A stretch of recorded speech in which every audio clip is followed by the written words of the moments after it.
Hey everyone, how's it going? Sean, how's it going?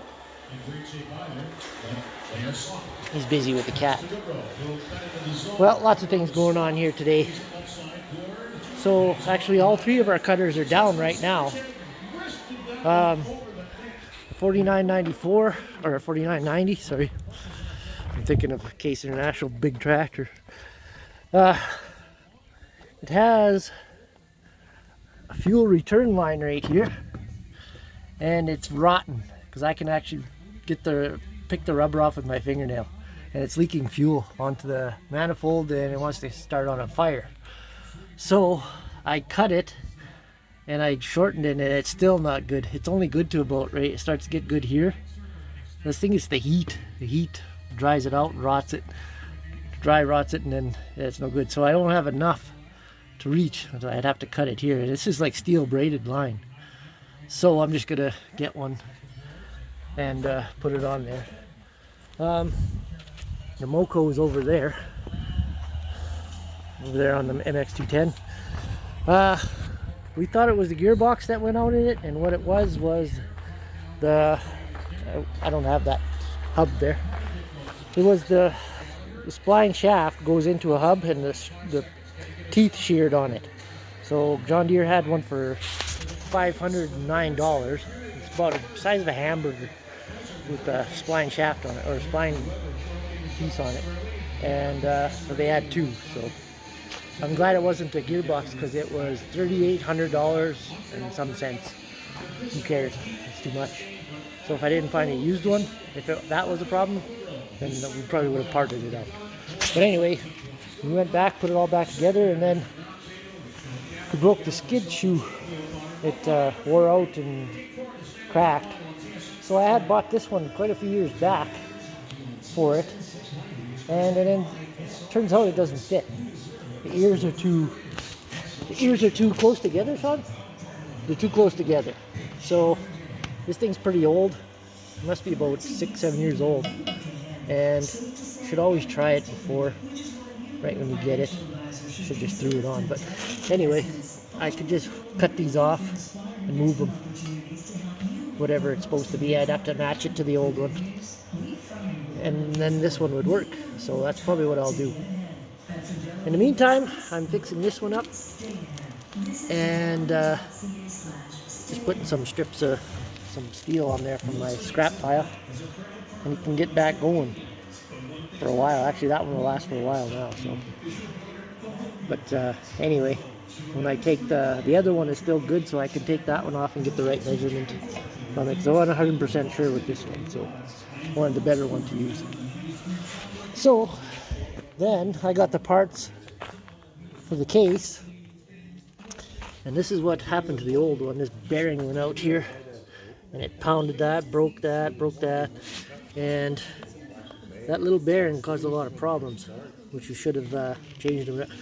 For the longest time, I always thought these were bushings. Where's that other one? This one is good. I always thought there was bushings in there. Anyway, I put all the new pieces together. I think the only thing I didn't order was this top part, because I didn't need it. It was fine. Put it all together, and then this ends up that the pieces don't line up exactly. So when you put this little arm in here to go in there, it binds right here when you tighten it up. So we measured it actually to the old one. There's more material here. It's wider. So manufacturing defect, who knows, but I'm just gonna grind this out, take this back out, ream this out here, and then it'll fit, and it'll be fine. Then we'll have two back going again, and then this I'll have to wait till tomorrow till I can get that line for it, or some line. If John Deere doesn't have it, I'll just buy some fuel line. Anyway, so we've got, I don't know, it's got to be 250 acres down. We wanted to knock down a little bit more, and the weather has changed for tomorrow. It's supposed to be, not tomorrow, next week, up to Saturday, and then they're saying rain all the next week. So it's supposed to be pretty hot, so we kind of want to get some down and then bale it all up. It should dry. So what we got down now is not quite enough. So we're going to keep on going.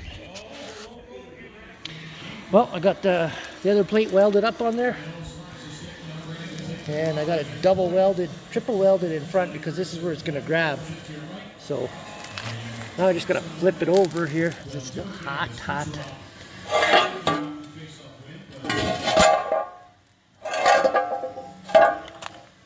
There. I'll just do some welding there and that'll be good. I was thinking of putting a plate in here, but I don't think it needs it with that heavy plate on the outside. So, all right. Okay, just cleaning up my mess here. Got her all back together. And she's running pretty quiet now. I'll start her up and you can hear.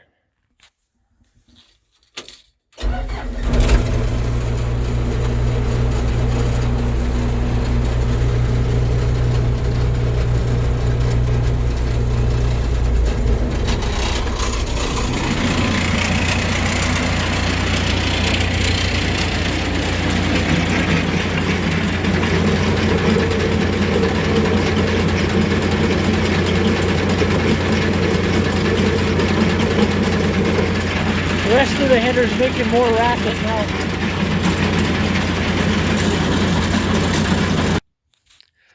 So yeah, she's ready to go. I'm going to leave the cover off because I just want to keep an eye on that belt for a while. And if it, I'm just wondering if the cover was having an issue with catching the belt, because whenever you got to have this belt super tight. Like it says 11 to 16 pounds at 13 mils a pull. So we've been keeping an eye on it because the new belt stretches. So yeah, I'm just gonna leave that cover off for now, and then tomorrow I'll go get that fuel line and install that, and then I finished the skid plate, so we'll put that back on tomorrow. And then after later on, I'm gonna cut those off and weld them onto the right way, and that one will be good because I'm not taking it back.